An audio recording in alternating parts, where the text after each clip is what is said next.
आपल्याला सोयाबीन पेरायचं असेल तर किती खत टाकायला लागेल, कोण सांगताय? सोयाबीन मधील खताचे तुम्ही व्यवस्थापन सांगायचं पटकन. करेक्ट, 12-24-12. मी मागच्या ट्रेनिंग मध्ये सांगितलं 12 किलो नत्र, 24 किलो स्फुरण आणि 12 किलो पालाश एवढं आपल्याला एका एकर सोयाबीन पिकवायला लागतं. याच्यामध्ये गंमत अशी, बाजारामध्ये 12-32-16 आणि 14-35-14, 12-32-16 आणि 14-35-14 ही दोनच खतं आहेत जी खतं सोयाबीनला मॅच करतात.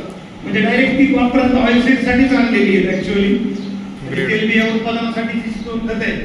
पण नेमकं ही खतं टाकत असताना शिफारशीनुसार जर टाकायची ठरली तर 100 किलो खत आपल्याला सोयाबीनला टाकावं लागतं, जे प्रॅक्टिकली पडत नाही. ना ट्रॅक्टरनी पडतं, ना कितीही भारी तो आपला 2-2 फुटीने टाकणारा असला तरी बैलाच्या मदतीने पडत नाही. याच्यावर मार्ग हा आहे. याच्यामध्ये बेन्सल 10 किलो आपण सगळ्यांना सांगतो. एवढे दिवस फक्त बेन्सल कोर भागत होतो, आता नुसतं बेन्सल कोर भागत नाही. याच्यामध्ये 5 किलो झिंक सल्फेट टाकावं लागतं. आणि झिंक सल्फेट आता वेगळ्या स्वरूपामध्ये येते. तुम्ही जर आणायला गेलात तर 5 किलोची झिंक बेंटोनाइटची बॅग पण मिळते तुम्हाला गंधकासारखी. आणि नाही तर मंगला नावाचे खत मार्केटमध्ये आलेले आहे, ज्वारी ॲग्रोकेमिकल्सचं, तुम्ही ते वापरू शकता मिक्स करून.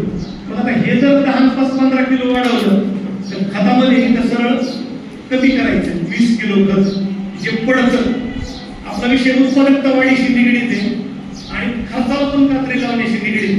20 किलो खत म्हणजे अर्धा पोत खत कमी करायचे आणि ते पैसे इकडं याच्यामध्ये ऍड करायचे, जेणेकरून सोयाबीनची आपली गरज भागेल.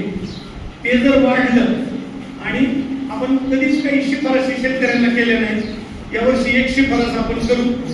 फवारणीच्या दृष्टिकोनातून पहिल्या, दुसऱ्या किंवा तिसऱ्या कुठल्या तरी एका फवारणीमध्ये 80 रुपयाचं बोरॉनचं एक पाकिट इथून पुढच्या काळात आपल्याला शेतकऱ्यांना द्यायचे. बोरॉन आलेले नवीन याच्यामध्ये 20% बीडमधली जी गरज आहे त्या गरजेचा जर आपण अभ्यास केला, आम्ही साधारणतः मागच्या 7-8 वर्षापासून वॉच करतोय ही गोष्ट, आणि ते निष्कर्षावर आले पवार साहेब. 80 रुपयाला पाव किलोचं 100-150 ग्रॅमचं काहीतरी टाटा रॅलीचं पॅकेट मिळतं बोरॉन. ते बोरॉन जर आपण फवारलं तर आपल्याकडं फ्लॉवरिंग पिरियड मध्ये जो गॅप पडतो पाण्याचा, एक तर पाणी जास्त होतं किंवा पाणी कमी होतं, तर सोयाबीन मधल्या परागकणांची जी उत्पादन क्षमता आहे फ्रूट मध्ये कन्वर्ट करण्याची, ते फक्त बोरॉनच करू शकतं. एवढे दिवस आपण वेगवेगळ्या ट्रायल घेऊन बघितल्या, 13-40-13 मारून बघितलं, 13-0-45 मारून बघितलं, फ्लॉवरिंग मध्ये 12-61-0 करून बघितलं, नंतर शेंगा लागल्यानंतर 0-52-34 करून बघितलं. आता या वर्षीपासून एक नवीन करेक्शन आपण करूया. बोरॉनची शिफारस त्याच्यामध्ये आपण करू.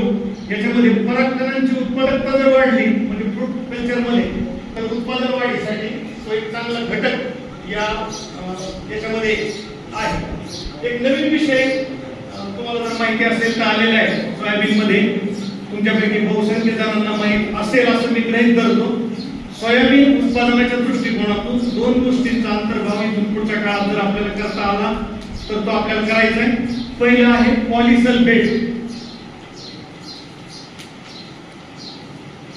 4 न्यूट्रिएंट एकच असणारा हा घटक आलाय पॉलिसल्फेट सोयाबीन उत्पादनामध्ये. तुम्हाला जर माहिती असेल कॅल्शियम, मॅग्नेशियम, पोटॅश आणि सोडियम काहीतरी आहे. 4 घटक. सल्फर आहे याच्यामध्ये. चौथं 4 घटक एकत्र असणारा एक नवीन प्रकार मार्केटमध्ये येतो आहे पॉलिसल्फेट नावाने. खत अर्ध करून जर पॉलिसल्फेट अर्ध मिक्स केलं, मी मागचे 3 वर्ष याच्यावर काम करतोय आणि ते शेतकरी कोणालाच ऐकत नाहीये उत्पादनाच्या बाबतीत. मी मागच्या वर्षी याच्यावरती काम केलंय. पॉलिसल्फेट प्लस आपलं रासायनिक खत अर्ध, म्हणजे सोयाबीनचा डोसच 50% वर आणायचा आहे. मी 40-40-20 जे सांगितलं तुम्हाला, त्या दृष्टिकोनातून सोयाबीनचा डोस अर्धा करायचा आणि पॉलिसल्फेट मिक्स करायचं. हे जर तुम्ही केलं तर उत्पादनामध्ये आमूलाग्र बदल झाल्याशिवाय राहत नाही. पॉलिसल्फेटचा पहिला विषय. आणि दुसरा विषय आलाय बायोस्टिम्युलंट्सचा.